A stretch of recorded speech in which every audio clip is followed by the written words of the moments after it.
The road to wowing your customers. You know, we talk about being different, setting ourselves apart, maybe really wowing our customers. You know what? How do you really wow your customers? And by the way, there's reasons why you would want to wow your customers. Obviously, they remember you, don't you? I'm reminded of a story that Zig Ziglar told about when he went to buy a car. Actually, it was the first Cadillac he ever bought.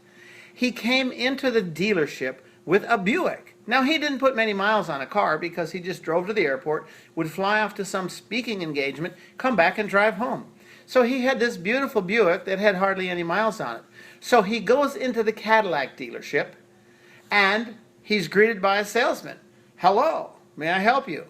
Well, I'm thinking about possibly buying a new car. And the salesman immediately says, I can't understand why you would. That is one of the most beautiful Buicks I've ever seen. Is that by chance an executive car? Well, an executive car is a car that's used by the big shots at Buick. Okay? They use it for 4 or 5 months, you know, as a kind of a demo, and then they turn it out to the lot. These cars have everything on them, and they're gorgeous. Sometimes they're in specific colors. So the salesman wows Mr. Ziglar by drooling over his car, or I should say by wholly appreciating his car. That wouldn't by chance be one of the executive models. Oh, yes, it is, says Mr. Ziglar. Wow. He says, why would you want to trade that in? And it doesn't look like you've even driven it much. Zig says, no, I haven't driven it much, but I've just thought I might be interested in a Cadillac. Well, let's go ahead and drive one. You see what happened? Now think about it. Zig Ziglar was so impressed because the salesman was so impressed with his property. So how do you really wow your customer? Let's say that you're on a plumbing call, or let's say that you're on an air conditioning call. Okay, and the customer says, oh, here's my problem. I've got this problem with my furnace.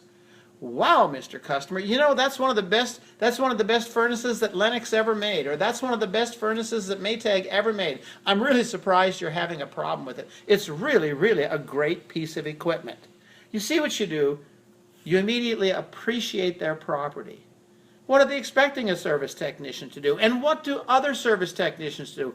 Wow, this thing's really pretty old. Have you thought about replacing it? I don't know if you'll get too many more years out of this. Compare that with, wow, what a great furnace. Wow, what a great water heater. I've got one just like that at home. What am I saying? Appreciate your customer by appreciating his property. He's put money into it. He or she made a decision when they bought it. They chose it. Appreciate their property as step one to wowing your customer. Have a great day.